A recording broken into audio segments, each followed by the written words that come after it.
안녕하십니까, 사일남 송선생입니다. 오늘의 사연 바로 시작하겠습니다. 몸을 팔던 여자가 결혼한다는 생각을 하는 것 자체가 죄겠죠? 안녕하세요. 올해 26이 된 여자 사람입니다. 결혼과 관련된 글이라, 그리고 인생 선배님들이 많은 곳이라 이곳에 쓰겠습니다. 그냥 제 얘기 좀 들어주십시오. 들어만 주셔도 욕을 먹던 손가락질을 당하던 힘이 날 것 같습니다. 글을 잘 쓰는 편이 아니라 읽기 힘드실 거고 많이 길겠지만 그래도 끝까지 읽어주시는 분이 계시다면 그걸로도 감사하게 생각하겠습니다. 제목처럼 저는 몸을 팔던 여자입니다. 4살 때 고아원에 맡겨진 이후로 늘 누가 무슨 말을 해도 삐딱삐딱 그렇게 굴다가 결국 중학교 때 소위 말하는 노는 집단에 끼어 술을 먹고 담배를 피고 껄렁껄렁하게 다니는 걸 자랑으로 여기다 가출을 했습니다. 말 그대로 고아원을 나온 것이죠. 다시는 들어갈 수는 없었습니다. 고아원은 내 집이 아니었거든요. 중학생을 평범한 일자리에 써줄 곳도 단 한 군데도 없었습니다. 그러다 우연히 노래방 도우미 일을 하게 되었고, 갈 곳 없는 저를 먹여주고 재워주던 실장이란 사람과 제대로 된 친구 하나 없던 저에게 아는 건 가명뿐인데도 몇 년 알던 친구처럼 대해주던 언니들 사이에서 힘든 줄 모르고 일했습니다. 그렇게 일을 하면서 번 돈으로 같이 가출해서 일하던 친구들과 월세를 나눠내며 밥도 제대로 안 먹고 다녔지만 그게 자유인 줄 알고 망나니처럼 지냈지요. 내 인생은 점점 구렁텅이로 빠져가는 거였는데, 하지만 보호자가 있는 걔네들과 없는 나는 같은 짓을 해도, 같은 실수를 해도 하늘과 땅 차이더라고요. 그렇게 방황해도 돌아갈 곳이 있던 아이들은 짧게는 한 달, 길면 6개월 안엔 자유로든 부모님께 잡혀서든 모두 있어야 할 곳으로 돌아갔습니다. 그리고 학교에는 저 혼자 일한 마냥 소문이 나 있어 저는 학교로도 갈 수도 없었죠. 사람이란 게, 친구란 게 이런 건가? 조금 어린 나이에 알아서 가슴이 아팠었지만 지금은 그때 그 아이들이라도 일찍 빠져나갈 수 있었던 걸 다행이라고 생각합니다. 가난하던 제가 돈 쓰는 법을 모르는 건 당연했고 명품 따위는 생각해본 적도 없었고 그냥 차곡차곡 통장에 돈 모여가는 거 보는 맛에 일하면서 다녔습니다. 쉬는 날에는 그냥 게임방에 있었고요. 그러다 18살 노래방 도우미를 계속하던 제게 손님으로 왔던 4살 연상의 한 사람과 처음엔 장난 반으로 사귀게 되었고 동거를 하게 되었습니다. 한 번도 남자친구라는 걸 몰랐고 사랑받아 본 적 없던 전 그 사람에게 미친 듯이 빠져들었고, 집착이 아닌 집착, 그걸 사랑이라 믿는 그때는 너무 어렸었죠. 세상에 노래방 도우미로 만난 여자를 진심을 다해 사랑해줄 사람이 없다는 걸 몰랐었으니까요. 그냥 머리를 쓰다듬어 주는 거, 팔베개하고 자는 거, 같이 밥을 먹을 사람이 있다는 거, 그게 그렇게 좋았습니다. 일이라곤 게임에서 아이템이며 캐릭터 파는 게 전부였던 남자. 제가 벌어오는 돈으로 밥이며 옷이며 담배며 게임방비며 다 되던 그런 남자였지만 그 사람을 놓치면 나는 아무것도 없으니까 그냥 정신나간 애처럼 그렇게 지냈습니다. 그러다 어느 날 그 사람이 그러더군요. 노래방의 도우미 수입으로는 우리가 살아갈 수가 없다. 나 집에 들어가야겠다. 저는 정말 미칠 것 같았고 그걸 이미 알고 있었을 그 남잔 새로운 일자리를 소개시켜 주더군요. 처음에는 애인 대행이었습니다. 모 사이트에서 말이죠. 그 남자가 낚아준 남자를 제가 만나러 가는 시기였습니다. 처음엔 몸을 돈에 팔던 날 아무리 노래방 도우미의 룸에서 웃음을 팔던 저였지만 속이 다 뒤집히고 심지어 손님 앞에서 펑펑 울었습니다. 내 자신이 너무 더러워서 그날은 밥도 못 먹었던 것 같습니다. 그래도 그 사람이 떠날까봐 그렇게 모든 걸 다 주고 내 마음을 다해 사랑했었습니다. 처음 한 번이 어렵지 이제는 아예 업소에 나가기 시작했고 20살 때 그 남자의 아이를 임신하게 되었습니다. 처음에는 하늘도 무심하다고 생각했었습니다. 업소 일을 하면서 2중 3중 피임을 했었는데 먹는 피임약도 먹고 남성용 피임기구도 함께 이용하고, 그런데 몸이 너무 안 좋아서 일을 안 나간 한 달 정도 피임약을 끄는 그 한 달 우리 아이가 생긴 겁니다. 몸 파는 앤데 그게 내 애인 줄 어떻게 아느냐? 당연히 나올 줄 알고 각오했던 말이었지만 참 아프더군요. 지우라고 온갖 협박에 폭력에 힘들었지만 난 이 아이를 지켜야만 했습니다. 저는 엄마니까요. 엄마는 자식을 버리면 안 되잖아요. 아픈 속을 부여잡고 문드러지는 가슴으로 그렇게 그 남자를 보냈습니다. 이기적인 거 알아요. 자식을 낳을 입장도 자격도 없다는 거 압니다. 난 보통 여자가 아니라는 걸 잘 알고 있습니다. 그래도 지울 수는 없었습니다. 차마 내 돈을 주고 내 아이를 지우는 짓은 할 수가 없어서 산부인과에서 몇 번을 돌아섰습니다. 잘못인 줄 알지만 할 줄 아는 게 그런 더러운 짓이라 3개월 동안은 계속 일을 했습니다. 정말 악착같이 몸이 아파 부서질 것 같을 때도 입덧 때문에 8kg가 넘게 살이 빠져도 그냥 돈밖에 모르는 애처럼 단 하루도 쉰 적이 없습니다. 지켜야 할 게 생겼으니까요. 어차피 세상에 아무도 없고 이미 더러워진 나는 이렇게 살아도 내 새끼는 나처럼 사람이 견뎌야 할 모든 욕을 견디며 살게 하고 싶진 않았습니다. 임신 초기에는 관계를 조심해야 된다는 말이 많았지만 그때 저는 정말 할 줄 아는 게 없었습니다. 물론 전부 자기 합리화고 내 죄책감을 덜자고 하는 말이니 욕하셔도 달게 먹겠습니다. 처음 겪어보는 일, 인터넷을 하나하나 찾아가며 육아 카페도 가입해가며 받아야 한다는 산전 검사도 꼬박꼬박 받았고요. 병원도 꼬박꼬박 다녔습니다. 첫 아이라 그런지 배가 5개월이 돼도 부르지 않아 다행이다 생각했습니다. 철없이요. 일을 더 오래 할 수 있으니까요. 아이를 낳기 전에 내 집이라 부를 수 있는 곳은 마련하고 싶어서요. 뭔가 시작할 미천 정도는 만들어 놓고 싶어서요. 그 전에 차곡차곡 모았던 돈들과 돈에 미쳐서 벌었던 돈들, 작은 돈은 아니었지만 서울에 내 집 마련은 어림도 없었고요. 그냥 작은 전셋집을 하나 얻었습니다. 직업이 없으니 대출을 낄 수도 없었고 그냥 현금 박치기였죠. 배가 점점 티나게 부르면서 아예 일을 할 수가 없었고 사람과의 대화는 일절없이 말상대라고는 뱃속의 딸아이가 다였습니다. 그렇게 지내다 보니 내 딸에게 너무 미안하더라고요. 어쩔 수 없었단다. 100번을 말해봐도 어쩔 수 없는 게 아니었지만요. 혹시나 행여나 내 딸이 커서 이 일을 알게 된다면 그때도 나를 엄마라 불러줄까? 지금 내가 이 아이를 지우지 않으려 부린 고집이 오히려 그 아이를 죽고 싶게 하지 않을까? 그렇게 넋을 놓고 몇 날 며칠을 울다 보니 평생 비밀로 붙일 땐 붙이더라도 떳떳한 척은 하는 엄마가 되고 싶어서 검정고시를 준비했습니다. 중학교도 졸업 못한 제가 몇 년 만에 펜을 잡고 인터넷 강의를 들으면서요. 그때까진 먹지도 돌아다니지도 않던 제가 억지로라도 혼자지만 더 거하게 차려 먹었고 산책도 1시간씩 하면서요. 그렇게 고등학교 졸업 학력 증명서를 받았습니다. 그리고 17시간의 진통, 오롯이 혼자 견뎌내며 수많은 손가락질을 받으며 그렇게 낳은 우리 딸. 덕분에 나도 잠시나마 평범한 여자가 될 수 있는 건가? 하는 부질없는 미친 생각도 해봤고요. 잠시나마 사랑했던 사람에게 벌어졌었던 것도 잊을 수 있었습니다. 그렇게 오손도손 내 딸과 단둘이 살아왔습니다. 이제 다시는 내 딸에게 부끄러운 짓을 안 하리라 다짐하며 낮에는 식당 서빙, 밤에는 호프집 서빙을 하며 악착같이 살았습니다. 내가 좋아하는 일을 해보고 싶어서 쉬는 날에는 애견 미용을 배워서 자격증도 땄고요. 진작에 이렇게 열심히 살아볼걸. 그랬으면 돈은 없어도 떳떳할 수 있었을 텐데. 하지만 다시 일을 나가볼까 생각을 안 했던 건 아닙니다. 눈을 딱 감고 내 딸 모르게 6시간만 일하면 20시간씩 일하느라 놀아줄 시간도 없었던 우리 아가. 더욱더 엄마의 손을 닿게 해줄 수 있지 않을까 하는 말도 안 되는 자기 합리화의 싸움이 제일 힘들었습니다. 그리고 애견샵에 취직을 해 일을 막 배우기 시작할 때였습니다. 태어나서 몇 개월 뒤에 시설에 맡기면서 엄마를 어색해하는 딸을 보니 돈이 다가 아니더라고요. 언제까지 알바를 할 수 없는 노릇, 때려치우고 애견샵에서 8시간씩 일했습니다. 처음에는 많이 서툴러서 남의 아이들의 상처를 많이 냈는데 그때마다 허허 웃으시며 지나가주신 손님이 계십니다. 예쁜 강아지 2마리의 아빠죠. 제가 딸을 혼자 키우고 있는 것도 아시는 분이고요. 손님과 애견 미용사 관계에서 연인 사이로 발전한 게 3년이 되었습니다. 나이 차이도 꽤 있고요. 36입니다. 제 딸내미가 2살 때부터 아빠인 줄 알고 따랐답니다. 그냥 작은 회사에 다니시는 분이에요. 월급쟁이죠. 착하고 순하고 성실하시고요. 그분과 못 가본 여행도 가보고 셋이 함께 맛있는 것도 먹으러 다니면서 정말 가족이라도 이룬 듯 3년 동안 이루지 못할 꿈을 꿨습니다. 정말 달디단 꿈 말이죠. 그런데 그분이 몇 개월 전부터 계속 결혼 얘기를 꺼내십니다. 어떻게 하면 좋을까? 요즘엔 이 문제에 잠을 못 잡니다. 마음을 한번 독하게 먹고 내 과거를 다 숨기고 우리 딸에게 아빠란 사람을 만들어줄까? 나도 못해본 사랑 마음껏 하며 행복하게 살 권리가 있지 않을까? 개소리죠. 알아요.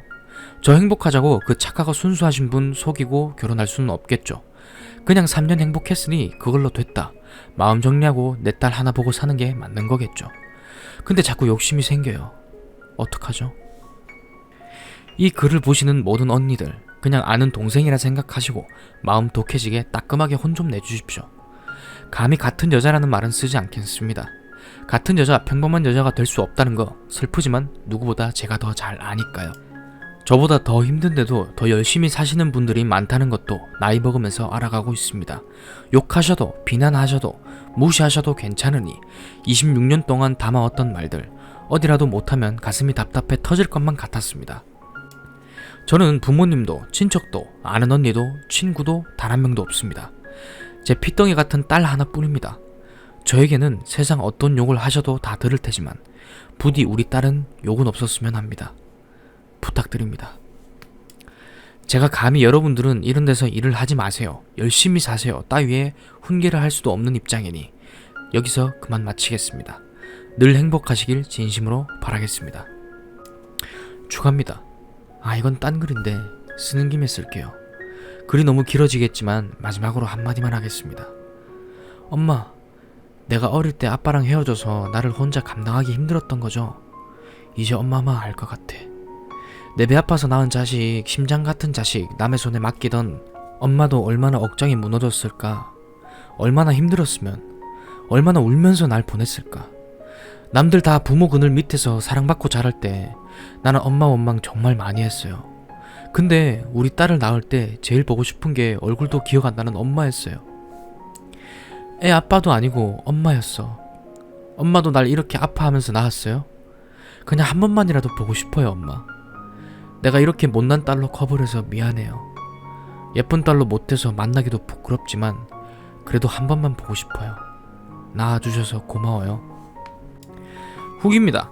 아직 사람들과 웃으며 지낼 만큼 떳떳해지기가 못해서 저는 인터넷을 사용하며 글을 올려본 건 정말 며칠 전 그 글이 처음입니다. 또 이 글이 마지막이 될 거고요. 그런 다들 걱정 마십시오. 그 정도 정보만 가지고 저를 알아볼 수 있을 정도의 사람이 있었다면 저는 아마 글을 쓸 생각도 안 했을 겁니다. 그분의 나이? 이런 거 아는 사람 단 한 분도 안 계셨습니다. 너무 많은 관심을 주신 분들께 조금만 답장이랄까 써도 괜찮을까요? 애를 재우고 할 일이라곤 책을 읽거나 인터넷뿐이라서 어쩌다 보니 글을 쓰게 된 겁니다. 저 역시 다른 분들이 쓴 글에 같이 울고 같이 화내기도 했었어요. 첫 글은 정말 너무 답답해서 홧김이랄까? 충동적으로 올리면서도 지웠다 썼다를 반복했는데 제정신을 차리고 이미 제 치부를 다 아는 분들께 다시 한번 쓰려니 참 어렵습니다. 인터넷의 무서움을 알게 돼서겠죠? 마음을 좀 붙잡게 혼내달라고 올린 글이긴 하지만 저도 감정이란 건 있는지 아프긴 하네요. 그래도 그분들 덕에 정신 제대로 차렸습니다. 감사합니다. 그래도 율랑녀 자식이라던가 차라리 지우지 그랬냐던가 우리 딸에 관련된 욕들 그리고 그분들 욕들을 보면서 제 짧았던 생각으로 못 들을 말을 듣게 한 것 같아 속이 쓰립니다. 3년간 만나면서 어떻게 입을 싹 씻냐고 그건 속인 거 아니냐는 분들 네 3년간 속인 거 맞습니다. 어쩌면 저조차도 속이고 있었어요. 인정하긴 싫지만 그 일을 그만두고는 혼자 있을 때조차도 말투, 옷 입는 거, 걸음걸이 정말 작은 행동 하나하나 티 안 내려고 부단히 노력했고 제 자신도 잊게 하자는 각오로 조심하면서 살았으니까요. 그분은 제게 한 번도 과거를 물은 적이 없으십니다. 심지어 아이 아빠가 누구냐거나 어쩌다 어려서 미혼모가 됐냐거나 누구나 한 번쯤은 궁금해할 질문조차 3년이란 긴 시간 동안 단 한 번도 묻지 않으셨습니다. 그게 저에 대한 그분의 나름 배려였겠지요. 댓글로 말씀하신 것처럼 그분이 어린 나이는 아니시니 대충 지레짐작을 하셨을 수도 있겠고요. 정말 저에게 조심하시는 분이세요. 호구라든가 고객이라든가 그런 말 정말 가슴 아팠습니다. 정말 열심히 사시는 분인데 그분도 저처럼 천의 고아는 아니지만 부모님, 형제 하나도 없으십니다. 그래서 저랑 제 딸 아이를 더 깊이 진심으로 품어주셨고요. 그런데도 저처럼 삐뚤어지지 않고 자기 힘으로 대학까지 나오셔서 작은 회사지만 인정을 받으면서 다니고 계십니다. 절대로 욕을 들으셔서도 안 되고 이유도 없는 분이에요. 저는 여전히 저 때문에 사랑하는 사람들 욕이나 먹이는 생각 없는 애였더군요. 이런 글을 쓰기 전에 조금만 더 신중했더라면 평생 참은 거 그날 하루만 더 참을 걸 그랬습니다. 그런데 저런 욕들보다 제가 더 놀라고 적응을 못한 건 많은 위로와 힘내라는 글들 그리고 얼굴도 모르는 저 때문에 대신 싸워주시고 화내주시고 그런 분들 또 도저히 이해도 공감을 하지도 할 필요도 없는 하소연들이었는데 그 긴 글을 끝까지 읽어주신 분들이 많다는 거, 그리고 이해해 주시려 부단히 애써 주신 거, 그런 분들이 오히려 손가락질 하는 분들보다 너무너무 많았다는 거에 몸둘 바를 모르겠고, 사실 적응이 안 됐어요. 그런 말을 정말 여기서 처음 들어봅니다. 감사하다고 몇 번을 말해도 부족하겠죠. 정말 감사합니다. 제가 글재주가 없어 제 마음을 글로 다 표현 못하는 게 너무 아쉽습니다. 혹여나 제가 상처받았을까 걱정하시는 분들 안 그러셔도 됩니다. 정말 모진 말들, 세상의 모든 욕들을 얼굴 맞대고도 들어봤고 물바가지도 맞아봤습니다. 이렇게 살면서 얻은 건 마음이 단단해졌다는 게 한 가지 있겠네요. 아프긴 하지만 이제 저런 거 하나하나 상처로 남기진 않습니다. 너무 걱정 마세요. 괜찮습니다. 저 제일 궁금해하셨고 논란도 많았던 결혼이라던가 말을 하냐 마냐에 대해서는 이미 글을 쓰면서 내포를 했지만 저는 그분과 결혼할 생각이 없어요. 단지 정말 욕심은 났을 뿐이죠. 아빠 없는 애라고 평생을 손가락질 받을 내 딸을 미래에도 욕심이 났었습니다. 또한 제 처지에도 욕심이 안 났다면 거짓말이고요. 그러니 욕먹어 마땅합니다. 그리고 말을 할 거냐 말 거냐는 결론부터 말하자면 말하지 않을 겁니다. 저는 옛날이나 지금이나 현실 도피를 참 좋아하나 봐요. 그냥 눈 한번 질끈 감고 헤어지려고 합니다. 저에 대해서 바닥까지 알게 되었을 때 그분이 받을 상처나 충격들, 그리고 모두 거짓말로 변해버릴 우리의 3년, 저는 못하겠습니다. 이것도 이기적일지 모르겠지만 이왕 헤어지는 거 상대방에게 잊지 못할 상처가 되고 싶진 않습니다. 행여나 정말 꿈처럼 그분이 이해해 준다는 거, 그런 건 드라마에서나 가능할 거라고 생각합니다. 저는 마치 영화 속 주인공처럼 제 모든 걸 고백하고 그분의 결정을 기다릴 용기도 없고요. 그렇다고 평생을 숨기면서 그분의 얼굴을 매일 볼 만큼 간이 크지도 않습니다. 또 다 말씀드리고 정말 1%의 확률로 결혼을 했더라도 그걸 다 아는 그분과 마주할 자신도 없고요. 어딜 가나 움츠러들 거고 혹여나 그분 사회생활에 제가 지장이 될까 전전긍긍할 것 같습니다. 3년 동안 너무 행복했지만 행복한 만큼 불안했는데 그 몇 배의 시간은 저는 못 견딜 것 같습니다. 혼기가 꽉 찬 그분께 돌이킬 수 없는 상처를 줘서 앞길을 막고 싶지도 않고 그냥 누구나 다 겪는 연애의 실패 정도로 남겨두고 제가 그냥 그분 인생에서 빠지렵니다. 그래서 그 글은 이런 생각으로 정말 마지막이다, 내 마음이나 굳게 먹자 라는 생각으로 올렸고, 예쁜 말 고운 말 많이 들은 만큼 정말 모진 말도 많이 들어서 반은 성공인 것 같습니다. 제가 글을 오해하게 썼나봐요. 많은 분들이 싸우시더라고요. 저는 애초에 글을 올릴 때부터 결혼할 마음이 없었습니다. 말을 해야 하나 말아야 하나, 언제까지 속여야 하나 정도는 있었지만 결혼은 당연히 그분도 생각 안 하시는 줄 알았습니다. 제 딸아이가 한두 살도 아니고요. 그런데 제 생각이 너무 짧았네요, 정말. 그러니 싸우지 마셔요. 그러길 바라서 올린 글이 아닙니다. 그냥 정말로 믿진 않으시겠지만 저는 전화번호부를 통틀어 10명이 안 돼요. 그 10명도 일이나 학원 유치원 선생님들을 제외하면 그분이 달아서. 참다 정말 답답해서 제 딴엔 많은 용기로 올린 글이었습니다. 괜히 제가 논란을 일으킨 것 같아서, 그리고 저 때문에 욕을 들으신 모든 분들께 할 말이 없습니다. 어쩌다 보니 간단히 쓰려던 글이 첫 글만큼이나 길어졌네요. 참 많이 고맙습니다. 그리고 죄송합니다. 누가 보면 웃기지도 않을 인터넷 댓글 속이었지만 정말 좋은 언니들, 친구들이 생긴 느낌이었어요. 너무너무 감사합니다. 거듭 말씀드렸지만 욕하셔도 됩니다.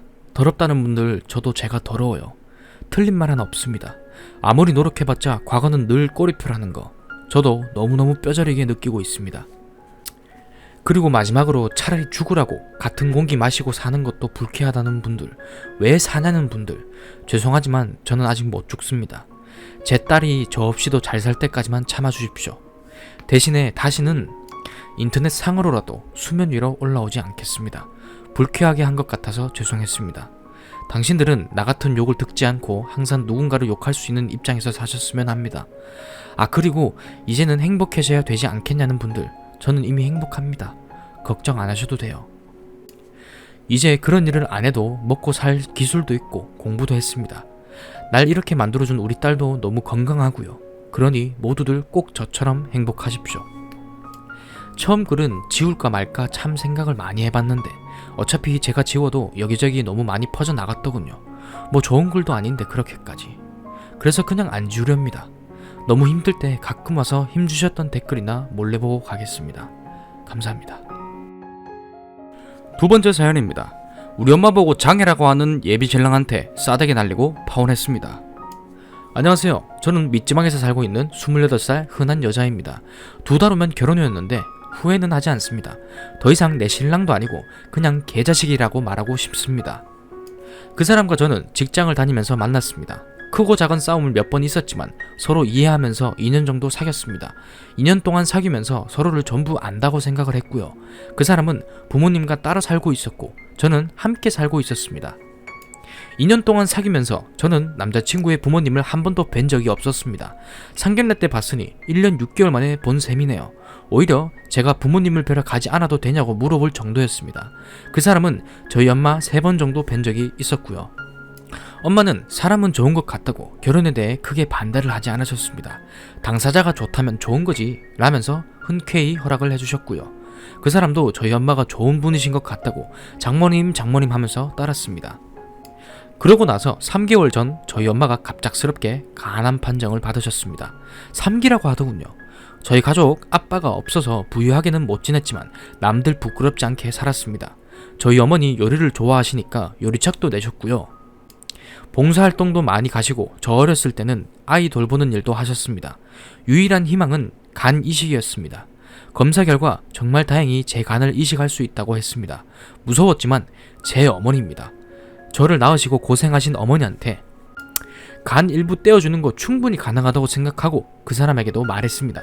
그 사람은 저를 매우 걱정해주면서 괜찮겠냐고 무리하지 말라고 하더군요. 지금 생각해보면 무리는 개뿔. 엄마가 죽어가는데 무리를 따질 땐가? 괜찮다고 걱정 말라고 대신에 수술하고 엄마도 저도 힘드니까 결혼식을 내년으로 미루자고 했지만 그 사람 엄마까지 합세해서 안 된다고 박박 우기더군요. 그래서 결국엔 2011년 안 넘기게 12월에 하기로 결정했습니다. 수술은 무사히 마치고 일상생활로 돌아온 지 한 달 만에 오빠가 외국으로 나가게 됐다고 했습니다. 오빠는 건축 관련된 일을 하는데 이번에 호주로 발령을 받았다고 하더군요. 집에는 엄마를 돌볼 사람이 없었고요. 그래서 제가 그 사람한테 6개월이라도 좋다. 우리 엄마 모시고 딱 6개월만 함께 살면 안 되겠냐고 얘기했습니다. 자기도 그러고 싶지만 자기 엄마한테도 물어본답니다. 그러고 저녁에 전화가 왔는데 자기 엄마가 자기 아들 대릴 사위로 만들 생각이냐고 정신 나갔느냐라고 했답니다. 그걸 고지고대로 얘기하더군요. 말이 안 통할 것 같아서 만나서 얘기하자 하고 다음날 만났습니다. 만나자마자 표정이 안 좋더라고요. 그러고 나서 앉자마자 하는 말이 결론만 말할게. 나는 너희 엄마 모시고 6개월이든 3개월이든 같이 못 살아. 이러더군요.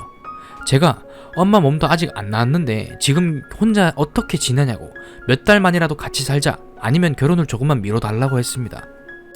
그랬더니 뭐 나랑 결혼하기 싫어서 쇼하는 거니 자기가 알아봤는데 수술하고 한 달 후에도 멀쩡한 사람 있었다고 오히려 저를 의심하더군요. 어이가 없어서 엄마 나이도 있으시고 몇 달 같이 산다 해서 크게 나쁠 거 없지 않냐고 얘기를 하니 창피하고 불편해서 싫다고 하더군요.